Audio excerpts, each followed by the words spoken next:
Hello again प्यारे बच्चों। आज हम टॉपिक लेके आए हैं वेव ऑप्टिक्स का, बहुत इंपॉर्टेंट, और ये कह सकते हैं लाइट का हम लास्ट फिनोमिना डिस्कस करने वाले हैं। और पोलराइजेशन ऑफ लाइट मेनली है क्या, आज इसके बारे में सीखेंगे। इससे पहले हमने लाइट के वेरियस फिनोमिना स्टडी किए हैं, जिसमें हमने कुछ फिनोमिना ऐसे स्टडी किए हैं जो लाइट के पार्टिकल बिहेवियर को एक्सप्लेन करते हैं। वहीं दूसरी ओर हमने कुछ ऐसे फिनोमिना भी डिस्कस किए जो लाइट के वेव करैक्टर को डिसाइड करते हैं, जैसे कि हमने इंटरफेरेंस और डिफ्रैक्शन स्टडी किया। पोलराइजेशन ऑफ लाइट क्या होता है एक्चुअली? पोलराइजेशन एक्चुअल में लाइट के ट्रांसवर्स बिहेवियर को एक्सप्लेन करता है। हमें पता है वेव बेसिकली मैकेनिकल वेव दो तरह की होती है, जिसमें ट्रांसवर्स वेव और लॉन्गिट्यूडनल वेव का हमने डिस्कशन किया हुआ है, या जिन्होंने छोटी क्लासेस में नहीं पढ़ा तो वैसे पता होना चाहिए। Mechanical waves those waves which need material medium to propagate, जिनको ट्रैवल करने के लिए मटेरियल मीडियम की रिक्वायरमेंट होती है, जैसे कि साउंड वेव। ये बेसिकली दो तरह की होती है, ट्रांसवर्स और लॉन्गिट्यूडनल। ट्रांसवर्स वेव वो वेव्स हैं जो पार्टिकल्स की वाइब्रेशन है, जो मीडियम के पार्टिकल्स की वाइब्रेशन है perpendicular to the direction of propagation. जिस डायरेक्शन में वेव ट्रेवल करेगी, वेव के मीडियम की जो पार्टिकल्स की वाइब्रेशन है वो ठीक डायरेक्शन ऑफ प्रोपगेशन के परपेंडिकुलर होती है। ये ट्रांसवर्स नेचर है। अब बात करते हैं दूसरा बिहेवियर। दूसरा बिहेवियर आता है जिसके अंदर हम ये कह सकते हैं कि हमारा लॉन्गिट्यूडनल बिहेवियर, या ये कहें कि जिसमें मीडियम के पार्टिकल्स की वाइब्रेशन है along the direction of propagation. Light एक ट्रांसवर्स नेचर की होती है। लाइट का जो बिहेवियर है वो ट्रांसवर्स बिहेवियर है। तो हम लाइट के ट्रांसवर्स बिहेवियर को आज पोलराइजेशन ऑफ लाइट में डिस्कस करने वाले हैं। पोलराइजेशन ऑफ लाइट का सिंपली मीनिंग क्या है? पोलराइजेशन ऑफ लाइट का मतलब होता है एक किस्म से हम लाइट के ऐसे फिनोमेना को डिस्कस करेंगे जिसके अंदर हम लाइट के कुछ पार्टिकल्स की किसी पर्टिकुलर डायरेक्शन में वाइब्रेशन को रिस्ट्रिक्ट करेंगे। ठीक है, यानी हमें पता है लाइट का जो पार्टिकल है, लेट्स सपोज मेरे पास में एक लाइट रे, मैंने कहा कि ये एक लाइट रे है बेटा। इस लाइट रे को अगर हम ध्यान से देखें तो इसकी वाइब्रेशन जो होगी वो चारों डायरेक्शन में होती है, पार्टिकल्स की चारों डायरेक्शन में होगी। ठीक है, यहां पे मैंने डॉट भी लगाए हैं। ये डॉट रिप्रेजेंट करते हैं, मैं इस डॉट को व्हाइट कलर से शो कर रहा हूं। ये डॉट रिप्रेजेंट कर रहे हैं कि इन पार्टिकल्स की direction along the plane of board भी है और साथ में perpendicular to the board, panel भी कह सकते हैं, परपेंडिकुलर टू पैनल। ठीक है, तो वाइब्रेशन जो पार्टिकल्स की है इस डायरेक्शन में प्रोपगेट कर रहे हैं, लेकिन पार्टिकल साथ में वाइब्रेट भी करते हुए जा रहे हैं चारों डायरेक्शन में। ये एक अनपोलराइज्ड लाइट है। तो हम क्या करते हैं, जैसे ही इस लाइट को किसी भी तरीके से पोलराइज करेंगे तो इसकी जो पार्टिकल्स की वाइब्रेशन है वो किसी पर्टिकुलर प्लेन में ही रह जाएगी। इसी को हम बोलते हैं polarization of light. Simply polarization of light का मतलब हमें थोड़ा सा समझ आ गया। अब हम इसके बारे में डिस्कस कर लेते हैं। पोलराइजेशन ऑफ लाइट का मतलब है the phenomena of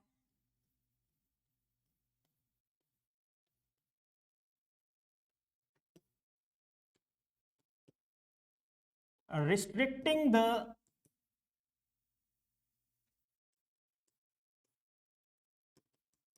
vibrations of particles in a particular plane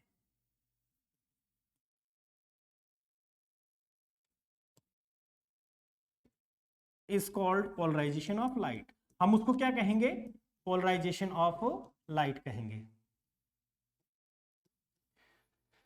ध्यान रहे, पोलराइजेशन जो है लाइट के वेव करैक्टर को एक्सप्लेन नहीं कर रहा है, लेकिन ट्रांसवर्स बिहेवियर को एक्सप्लेन करता है। तो हम यहां पे लिख सकते हैं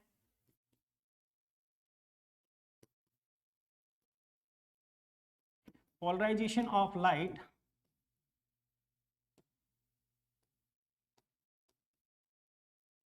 explain the behavior, transverse behavior of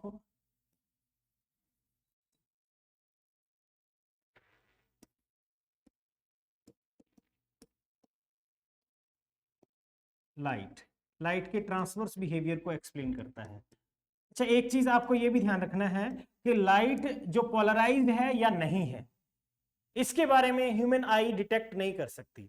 अगर दो लाइट मेरे पास में है, एक पोलराइज्ड है एक अनपोलराइज्ड है, तो हम डिटेक्ट नहीं कर सकते कि कौन सी पोलराइज है कौन सी नहीं। So human I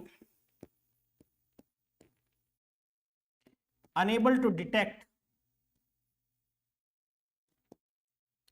to identify कह सकते हैं,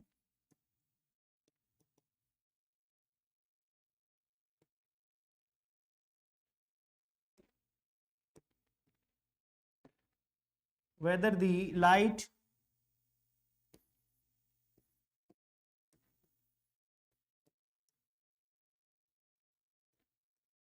has been polarized or not। तो पोलराइज्ड है या नहीं है, ह्यूमन आई डिटेक्ट नहीं कर सकती। ठीक है, और एक और आपको यहां पे ध्यान देने की जरूरत है, जो मैं आपको एक्सप्लेन करूंगा यहां पे, कि लाइट जब पोलराइज होती है, एक्चुअल में लाइट का जब पोलराइजेशन हो रहा है, तो उस दौरान लाइट की स्पीड, वेवलेंथ, फ्रीक्वेंसी चेंज ना होकर के इंटेंसिटी ऑफ लाइट वेरी करती है। तो यहां पे क्या वेरी करता है, तो ये याद रखिए,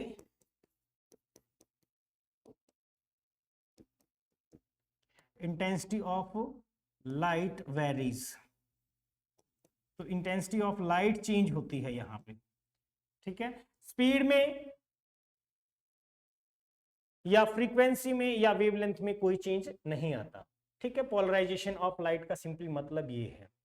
अब हम समझते हैं पोलराइजेशन बेसिकली होता किस तरीके से है, कौन कौन मेथड से हम पोलराइजेशन कर सकते हैं और एप्लीकेशंस क्या है। इसकी एप्लीकेशन सबसे पहले तो हम ये समझ लीजिए, एप्लीकेशन पे बात करें तो जैसे हम सन गगल्स बनाते हैं सनलाइट से प्रोटेक्ट करने के लिए अपने आईज के, तो हम क्या करते हैं, सन ग्लासेस पहनते हैं, उनमें हम पोलराइजेशन का इफेक्ट जो है यूज करते हैं। इसी तरीके से जैसे हेलमेट वगैरह होते हैं, उसके आगे का जो ग्लास हम यूज करते हैं उसमें भी, या फिर गाड़ी के जो शीशे होते हैं उनके अंदर भी हम एक्चुअल में पोलराइजेशन का यूज करते होते हैं। ठीक है, तो पोलराइजेशन में सिंपली क्या करते हैं, इंटेंसिटी ऑफ लाइट को हम किसी पर्टिकुलर प्लेन के अंदर रिस्ट्रिक्ट कर देते हैं, जिसको हम जनरली पोलराइजेशन ऑफ लाइट बोल रहे हैं। सो एप्लीकेशन इतना काफी है। अभी हम जो मेन पॉइंट पे आते हैं, जो हमारे काम की है, उस पर ही बात करते हैं।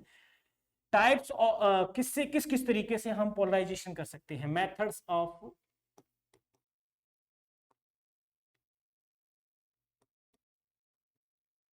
पोलराइजेशन। पोलराइजेशन के मेथड कौन कौन से हैं। सबसे पहला मेथड में आता है बाय रिफ्लेक्शन, हम बाय रिफ्लेक्शन कर सकते हैं। सेकेंडरी बाय रिफ्रैक्शन कर सकते हैं बेटा। Third one by double refraction.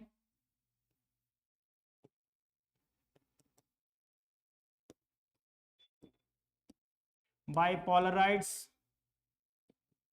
Polaroid से कर सकते हैं। पोलराइड्स क्या होते हैं, कुछ सर्टेन टाइप के ये कह सकते हैं डिवाइसेस होते हैं जो लाइट को पोलराइज कर सकते हैं। ठीक है, बाय स्कैटरिंग भी कर सकते हैं। तो इन मेथड से हम लाइट का क्या कर सकते हैं, पोलराइजेशन कर सकते हैं। अभी हम चेक करते हैं कि पोलराइज लाइट को कैसे आइडेंटिफाई करें और किस तरीके से उनको रिप्रेजेंट किया जाता है। जैसे मान लो मेरे पास में एक लाइट रे ये है, ये एक लाइट रे है, इसको हम रिप्रेजेंट करने के लिए एरो ऐसे लगाएंगे और साथ में इस हिस्से पे हम एक सर्किल डॉट भी लगाते हैं। ये रिप्रेजेंट करता है कि ये कैसी लाइट है, अनपोलराइज्ड लाइट, अनपोलराइज्ड लाइट। जैसे ही इसको हम एक पोलराइजर से पास करते हैं, ये क्या है, पोलराइजर। और पोलराइजर होता क्या है, पोलराइजर सिंपली एक ऐसा डिवाइस है जो लाइट को पोलराइज करता है।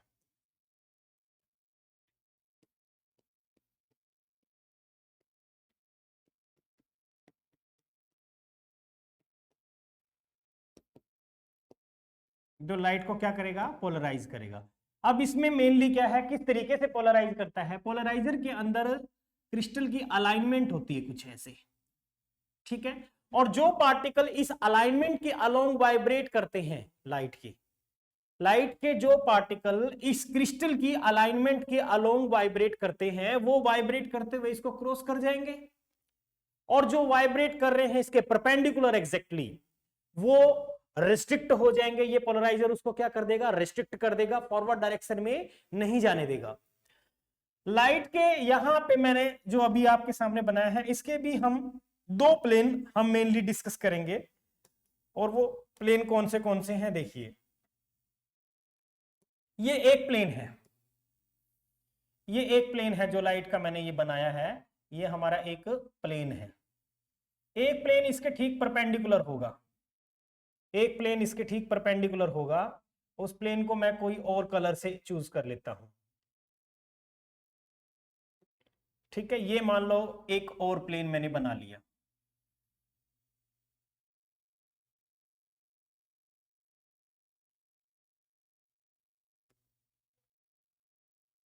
ये येलो कलर का प्लेन है, येलो कलर का प्लेन अलग है।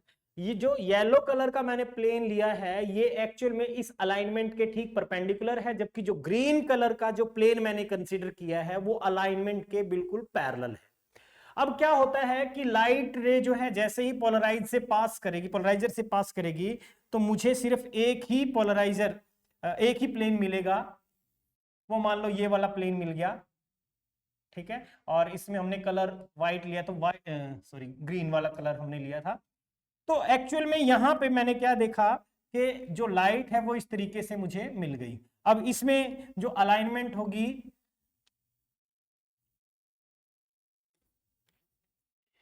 सिर्फ ये वाले पार्टिकल्स जो इस अलाइनमेंट के अलोंग वाइब्रेट कर रहे थे, वो ही इसको क्रॉस करके आए हैं। ये एक पोलराइज्ड लाइट है, ये पोलराइज्ड लाइट है, ठीक है। और ये कैसी है, अनपोलराइज्ड लाइट। इसमें जो एक प्लेन था उसको इसने क्या कर दिया, रिस्ट्रिक्ट कर दिया। जो पार्टिकल खास करके इसमें मैंने ये कहा कि जो पार्टिकल इसकी अलाइनमेंट के अलोंग वाइब्रेट करता हुआ जा रहा था वो तो क्रॉस कर गया, लेकिन जो इसके ठीक परपेंडिकुलर वाइब्रेट कर रहा था उसको इसने क्या कर लिया, रिस्ट्रिक्ट कर दिया, रोक दिया। इसी मेथड को हम पोलराइजेशन बोलते हैं। ह्यूमन आई डिटेक्ट नहीं कर पाते कि पोलराइज लाइट है या नहीं है, ठीक है। सो मेनली अब बात आती है इंटेंसिटी की। इंटेंसिटी कैसे पता चलता है कि ये पोलराइज लाइट है, तो कितनी इंटेंसिटी। ये ध्यान रखना, पहला पोलराइजर जैसे ही क्रॉस होगा, यहां पे अगर मैंने कहा कि इंटेंसिटी आई नोट है, तो पहले पोलराइजर से पास होते ही इंटेंसिटी हाफ हो जाती है, याद रखना। ये ध्यान रखना है कि अगर इनपुट पे इंटेंसिटी आई नोट है, तो यहां पे आई नोट बाय 2 मतलब हाफ हो जाएगी। पहले पोलराइजर से लाइट पास करने के बाद इंटेंसिटी हाफ हो जाती है। अब इस पोलराइजर को आप मर्जी से कितना भी घुमाइए, इसकी इंटेंसिटी आई नोट बाय 2 ही रहेगी। हर एक आप एंगल, जो भी एंगल आप इसका घुमाओगे, जितना भी एंगल पे, लेकिन इसकी इंटेंसिटी आई नोट बाय 2 ही रहेगी। ओके, सो वेल, अभी हम बात करते हैं। सबसे पहले तो देखिए, मैंने मेथड्स जो है पोलराइज करने के लाइट के कौन से हैं, तो रिफ्लेक्शन मेथड पे बात करते हैं। सबसे पहले ये समझ आ गया होगा, आई होप।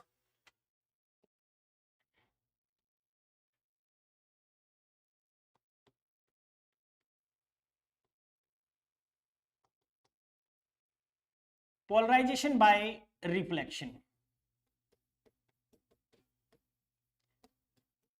रिफ्लेक्शन से पोलराइजेशन कैसे होता है, इसके लिए हम क्या करते हैं, एक इंटरफेस हमने बनाया, एक ये इंटरफेस बना लिया मैंने, और कोई लाइट जो है ऐसे आ रही है, ये लाइट आ गई, इस पे स्ट्राइक करती है। आफ्टर रिफ्लेक्शन ये कुछ ऐसे चली जाएगी, मान लो ये रिफ्लेक्शन के बाद इधर चली गई, और रिफ्रैक्शन भी हो गया, इस लाइट का कुछ हिस्सा रिफ्रैक्ट भी हो गया, ये रिफ्रैक्टेड लाइट है।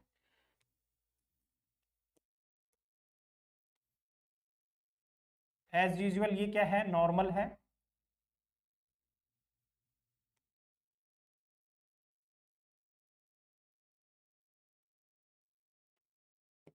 ये नॉर्मल है। इस एंगल को मैं खास एंगल तभी कहूंगा जब हमारा ये एंगल आई, या इसको 1 एंगल, और इसको मैंने एंगल 2 कह दिया। ये हमारी जो लाइट है एक अनपोलराइज्ड लाइट है, ठीक है, अनपोलराइज्ड लाइट है ये, इंसिडेंट अनपोलराइज्ड लाइट।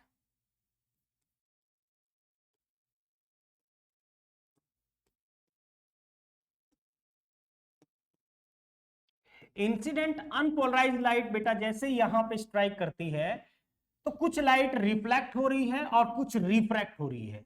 ये खास एंगल आईपी मैं इसको कह देता हूं। आईपी का मतलब एंगल ऑफ पोलराइजेशन। ये एंगल ऑफ पोलराइजेशन हर एक केस में नहीं होने वाला। ये सिर्फ एंगल ऑफ पोलराइजेशन मैं तभी बोलूंगा जब एंगल 1 और एंगल 2 का सम 90 डिग्री हो जाए, या ये कहेंगे जो रिफ्लेक्टेड लाइट है और जो रिफ्रैक्टेड लाइट रे है उनके बीच का एंगल कितना हो जाए, 90 डिग्री हो जाए। ऐसे ही केस में ये पोलराइजिंग एंगल होगा। और लेट्स सपोज जो इस मीडियम का रिफ्रैक्टिव इंडेक्स है वो है म्यू। इस मीडियम का refractive index with this medium, with respect to this medium, ये कितना मान लिया मैंने, म्यू कंसीडर कर लिया। और यहां पे लाइट रे जो है ये पोलराइज्ड लाइट मिली मुझे, ठीक है, ये पोलराइज्ड लाइट मिली जिनके पोलराइजेशन का प्लेन जो है ठीक इस बोर्ड के परपेंडिकुलर है। ठीक है, इसमें जो पार्टिकल वाइब्रेट कर रहे हैं वो कुछ ऐसे वाइब्रेट कर रहे हैं। तो ये कंप्लीटली पोलराइज्ड लाइट है, इसको हम कंप्लीटली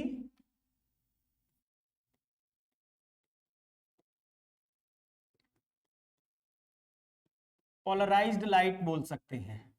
लेकिन जो लाइट हमारे पास में ऐसे में हमें यहां पे मिली है रिफ्रैक्टेड लाइट, वो पार्शियली पोलराइज्ड है, मतलब कुछ हद तक उसका पोलराइजेशन हुआ है लेकिन कंप्लीटली नहीं हुआ, तो उसको हम बोलेंगे पार्शियली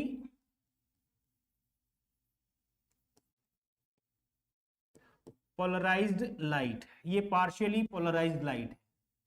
ओके, तो रिफ्लेक्शन में खास करके मैंने कहा कि जो रिफ्लेक्टेड रे है ये पोलराइज्ड लाइट कब होगी, जब एंगल 1 प्लस एंगल 2 का सम कितना हो, यानी 90 डिग्री हो। ऐसे में ये जो रिफ्लेक्टेड लाइट मुझे मिलेगी वो कितनी होगी, वो हमारी एक किस्म से कंप्लीटली पोलराइज्ड लाइट होगी। ठीक है, और आईपी जो है उस केस में जो इंसिडेंट एंगल है उसको हम पोलराइजिंग एंगल कहेंगे। सो यहां पे मैंने रिफ्लेक्शन से लाइट को पोलराइज किया है। और इसमें एक चीज और ध्यान रखिए, मैंने कहा कि when the angle 1 plus angle 2 is equals to कितना हो, 90 डिग्री हो, ऐसे में then the reflected light ray will be completely polarized light।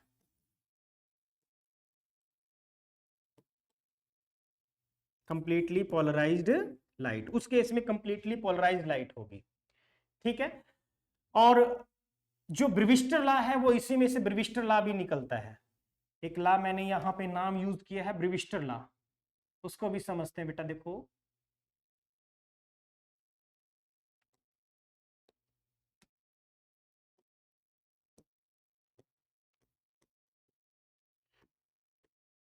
ब्रीविस्टर law क्या बोलता है कि जो इस मीडियम का, जिस मीडियम में लाइट एंटर कर रही है उस मीडियम का रिफ्रैक्टिव इंडेक्स जो है वो किसके बराबर होगा, हमेशा टेंजेंट ऑफ आईपी के इक्वल होगा। कब, जब एंगल 1 और एंगल 2 का सम 90 डिग्री होगा तो। ठीक है,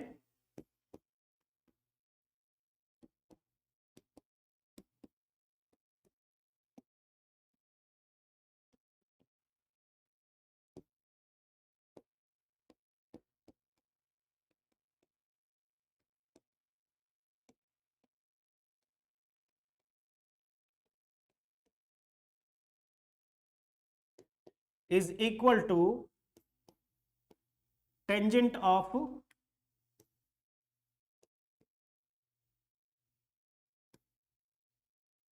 polarizing angle।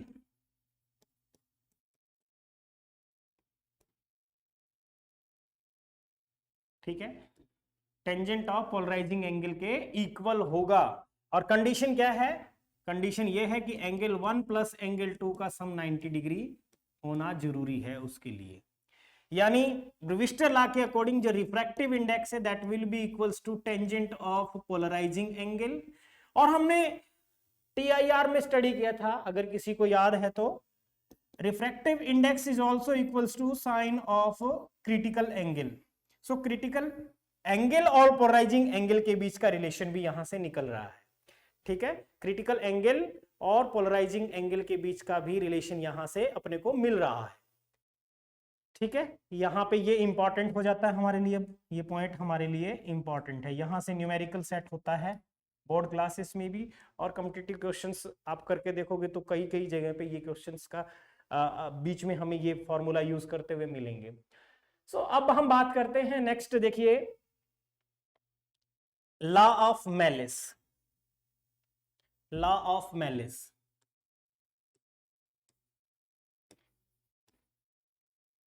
ये लॉ भी बहुत इंपॉर्टेंट है। यहां से एक न्यूमेरिकल मोस्टली बना देते हैं। और ये लॉ है क्या, क्या चीज बताता है? जैसे मान लो मेरे पास में एक अनपोलराइज लाइट एंटर कर रही है यहां से, ये कोई अनपोलराइज लाइट है, और इसके सामने मैंने एक पोलराइजर रख दिया, इसके सामने मैंने एक ये पोलराइजर रख दिया, ये एक पोलराइजर है P1। लाइट पोलराइज हुई है या नहीं इसको डिटेक्ट करने के लिए इसके आगे एक और पोलराइजर हम लगाते हैं, जिसको हम बोलते हैं एनालाइजर। यानी एनालाइजर का काम सिंपली क्या है, ये डिटेक्ट करता है whether the light has been polarized और नॉट। सिर्फ प्रेडिक्ट करेगा कि लाइट पोलराइज है या नहीं है। वो कैसे प्रेडिक्ट करता है? उसके आउटपुट पे जो लाइट की इंटेंसिटी मिलती है उसके बिहाफ पे। अब याद रखना, यहां पे जितनी भी इंटेंसिटी है, मान लो आई नोट इंटेंसिटी है, पहले पोलराइजर से जब भी लाइट पास करेगी, मैंने क्या बताया था, यहां इंटेंसिटी मिलेगी हाफ, चाहे आप P1 पोलराइजर को कितना भी रोटेट कीजिए। लेकिन मैं यहां पे एक और पोलराइजर लगा देता हूं, इसको मैंने कह दिया P2। इसकी अलाइनमेंट जो है, जो भी है, सेम अलाइनमेंट नहीं है। लाइट जो इसमें से पास हुई और इसमें से पास होने के बाद मुझे जो इंटेंसिटी मिलेगी लाइट की, यहां पे जो इंटेंसिटी होगी, ये इंटेंसिटी के लिए लॉ ऑफ मेलिस है। अब ये इंटेंसिटी अकॉर्डिंग टू मेलिस कितनी होती है? ये बोलता है कि जो P1 और P2 पोलराइजर हैं हमारे, इनकी अलाइनमेंट के बीच जो भी एंगल है, उस एंगल का स्क्वायर ऑफ कोसाइन लेते हैं। ठीक है, कोसाइन का स्क्वायर हम लेंगे उन एंगल का, उसके डायरेक्टली प्रोपोर्शनल होती है। मतलब इनके बीच का एंगल मैंने अगर थीटा कहा तो I will be equals to cos square theta होगा, directly proportional to cos square theta. यहां पे कांस्टेंट टर्म जो आती है आई इज इक्वल्स टू, यहां कांस्टेंट टर्म आएगी कि इनके बीच में, या फिर कहूं पहले पोलराइजर के बाद में इंटेंसिटी मुझे कितनी मिल रही है, वही इंटेंसिटी यहां पे एज इट इज लिखेंगे, और उसका कितना, को स्क्वायर थीटा के बराबर। ये मतलब इंटेंसिटी हो जाएगी नेक्स्ट पे। तो अच्छे से समझ आ गई होगी ये बात मैंने क्या कहा है। So according to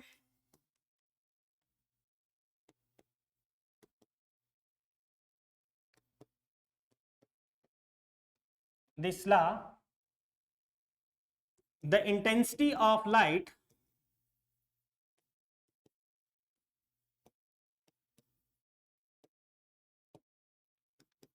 at the output of second polarizer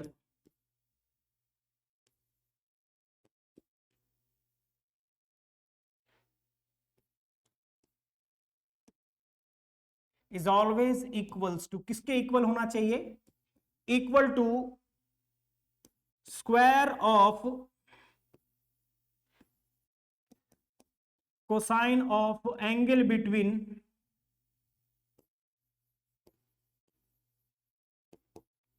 the alignment of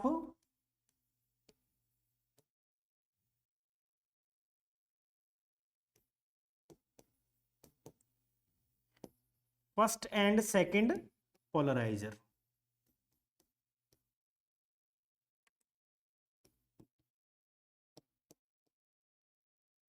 ठीक है, फर्स्ट और सेकंड पोलराइजर के अलाइनमेंट के बीच का जो एंगल है उसका हम क्या लेंगे, कोसाइन का स्क्वायर लेंगे।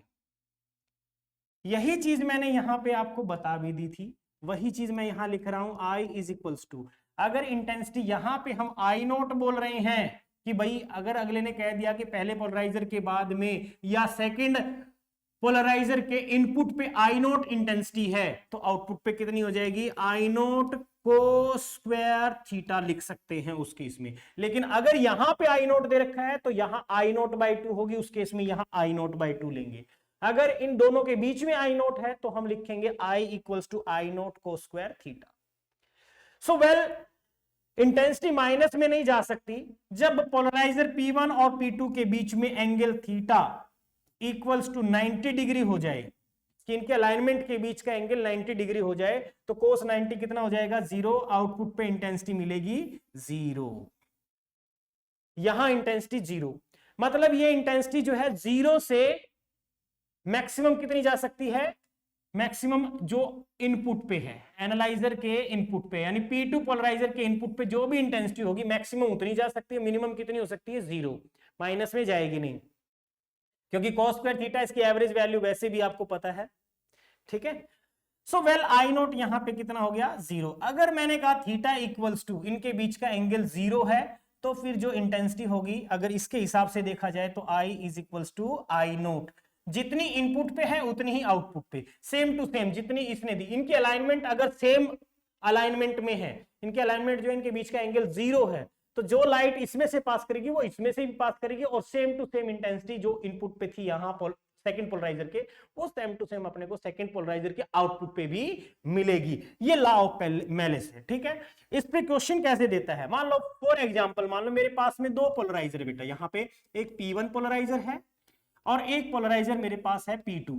अगले ने कहा कि यहां से मैंने आई नोट इंटेंसिटी की लाइट को एंटर करवाया, लेकिन P2 पोलराइजर की आउटपुट पे मुझे इंटेंसिटी मिली 0। वेल, ये बात तो समझ आ गई। 0 कब मिलेगी, जब इन दोनों के बीच के अलाइनमेंट का एंगल कितना होगा, इनके अलाइनमेंट के बीच का एंगल जो भी है वो 90 डिग्री हो, तभी ऐसा पॉसिबल है। हमने एक पोलराइजर और लिया, एक थर्ड पोलराइजर हमने इनके ठीक बीचों बीच, इनके बीच जो भी एंगल है, एंगल नहीं बताया अगले ने, इनके बीच जो भी एंगल है उस एंगल को बाइसेक्ट करते हुए हमने इसको इंसर्ट कर दिया। सो ये जो P3 पोलराइजर है इसने क्या किया, इनके बीच का एंगल, अगर यहां पे इंटेंसिटी 0 थी तो P1 और P2 के बीच में एंगल कितना है, ये हमने कहा कि भाई π/2 है। और अगर P1 और P3 के बीच का एंगल अगर हम बात करें तो यहां पे π/4 होगा, इनके बीच का एंगल भी कितना होगा, π/4 या 45 डिग्री कह सकते हो। ओके, सो अब हमें बात करनी कि इस जगह पे इंटेंसिटी कितनी होगी। इसके लिए मैंने क्या किया, यहां पे मैंने इसको कह दिया I1 इंटेंसिटी मिलेगी मुझे, यहां I2 और यहां I। तो I हमें निकालना है।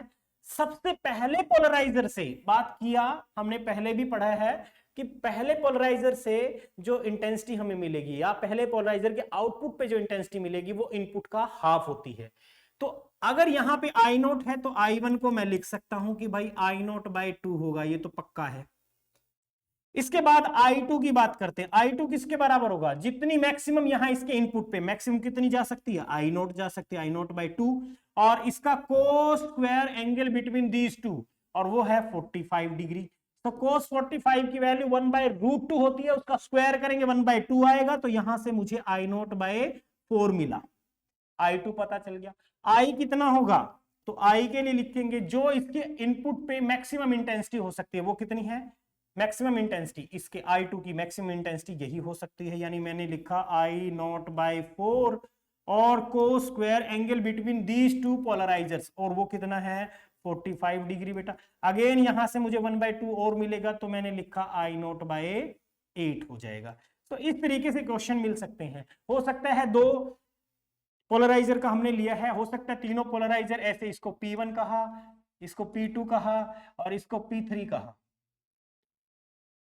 इनके बीच 30 डिग्री का एंगल बोल रहा है, इनके बीच 60 डिग्री का, नेक्स्ट कोई और दे रखा है, उनके बीच में कोई और एंगल दे रखा है। इनपुट पे इंटेंसिटी I नोट है, तो यहाँ I1 मानिए, इसको I2 और यहाँ जो भी है I, और इस तरीके से फिर सोल्व कर दीजिए, सेम लॉ ऑफ मेलिस लगा करके आपका क्वेश्चन सोल्व हो जाएगा। सो ये था पोलराइजेशन ऑफ लाइट, जिसमें मैंने आपको कुछ मेथड और भी बताए हैं। पोलराइजेशन के अंदर मैंने ये भी कहा था कि भी polarization by reflection, refraction, double refraction से हो सकता है, निकोल प्रिज्म वगैरह होते हैं, ठीक है, कैल्साइट प्रिज्म होते हैं जिनसे हम लाइट को पोलराइज कर सकते हैं। लाइट के अंदर दो हिस्से होते हैं, एक होता है ऑर्डिनरी लाइट और एक होता है एक्स्ट्रा ऑर्डिनरी लाइट। जैसे ही इन प्रिज्म के अंदर से लाइट को पास करते हैं, दोनों लाइट अपने पाथ को बदल देती है, दोनों अपने अलग अलग पाथ में चली जाती है। एक एक्स्ट्रा ऑर्डिनरी का पाथ होता है, दूसरा ऑर्डिनरी लाइट का, ठीक है। तो इस तरीके से लाइट को यहां पे इंटेंसिटी को हमने डिक्रीज कर लिया या फिर कहें कि पोलराइज कर लिया उस लाइट को। सो पोलराइड्स भी कुछ हम ये कह सकते हैं पोलराइजर ही हो गया, एक किस्म से पोलराइजर से पोलराइज करना हो गया, ठीक है। स्कैटरिंग से भी होता है, जैसे मान लो लाइट रे जो है अपने को पता है जेड एक्सिस से अगर आ रही है और यहां पे मैंने एक स्कैटर रख दिया, ये स्कैटर क्या कर रहा है, इसको एक्स डायरेक्शन में और वाई डायरेक्शन में इसको स्कैटर कर रहा है। एक्स के अलोंग अगर ऑब्जर्वर देखता है, अगर एक्स के अलोंग से एक ऑब्जर्वर इसको ऑब्जर्व करता है तो ये लाइट इसको कैसी मिलेगी, एक किस्म से जो स्कैटर लाइट है ये अपने को पोलराइज मिलेगी। वाई की तरफ से देखेगा पोलराइजर तो वाई की तरफ से भी उसको कैसी मिलेगी, पोलराइज लाइट मिलेगी, ठीक है। सो वेल इतना बहुत सारा हमने डिस्कस किया। इसमें सबसे इंपॉर्टेंट जो चीज थी वो ये थी कि ब्रेविस्टर लॉ और दूसरा है लॉ ऑफ मेलिस, दोनों बहुत इंपॉर्टेंट थे, ठीक है, जिन पे क्वेश्चन आपको मिल सकते हैं और आप कर भी सकते हो। सो आज के लिए इतना ही, और ये हमारे ऑप्टिक्स का लास्ट लेक्चर था जिसमें मैंने सारा रे ऑप्टिक्स से लेके वेव ऑप्टिक्स तक का कंप्लीट किया। अब उम्मीद आपसे है कि आप अच्छा पढ़ेंगे और इनके जितने भी टॉपिक मैंने करवाए हैं इनके क्वेश्चंस आप लगा के देखेंगे। जो बच्चा बोर्ड से रिलेटेड है they must focus on their related topic to boards, जो बोर्ड्स के अंदर उनके टॉपिक है उन्हीं को रिलेट करके पढ़े। इसमें बहुत सारा एक्स्ट्रा भी करवाया गया है क्योंकि यहाँ पे नीट जेईई स्टूडेंट भी इस लेक्चर को देख रहे होंगे, तो वो बोर्ड स्टूडेंट जो है वो अपने बोर्ड में जो भी सिलेबस है, वेदर कि वो सीबीएसई है या स्टेट बोर्ड है या आईसीएसई बोर्ड है, तो वो जो भी बोर्ड का है वो अपने बोर्ड के सिलेबस के अकॉर्डिंग इन लेक्चर्स की इंपॉर्टेंस को समझे और उसी के अकॉर्डिंग टॉपिक को करे। और नीट जेईई का स्टूडेंट है उनको स्पेशली ये है कि अगर उनके कंसेप्ट बिल्डिंग हो गई, तो ये सिर्फ हमारा जो है एक ये जो कोर्स मैं फिजिक्स का यहाँ पे दे रहा हूँ ये कंसेप्ट बिल्डिंग के लिए दे रहा हूँ। पहले हम पूरे सारे लेक्चर्स के कंसेप्ट बिल्डिंग करेंगे, देन उसके बाद में हम अनदर जो कोर्स लेके आएंगे जिसके अंदर हम कोशिश करेंगे कि सारे क्वेश्चंस जो है डिस्कस किए जाए यूनिट वाइज, ठीक है, जो हमारे नीट के अकॉर्डिंग अलग चलेंगे और जेईई के अलग, जेईई का अलग पोर्शन जो है हम कवर करेंगे। सो आज के लिए इतना ही, बने रहिए एग्जाम हट टीम के साथ और उम्मीद करता हूं कि आपका रिजल्ट आने वाले टाइम में जो भी आने वाला है, चाहे आप बोर्ड से रिलेटेड हो या फिर नीट या जेईई स्टूडेंट हो, तो उम्मीद करता हूं कि बहुत अच्छा जाए। इसी उम्मीद के साथ थैंक यू, जय हिंद, जय भारत।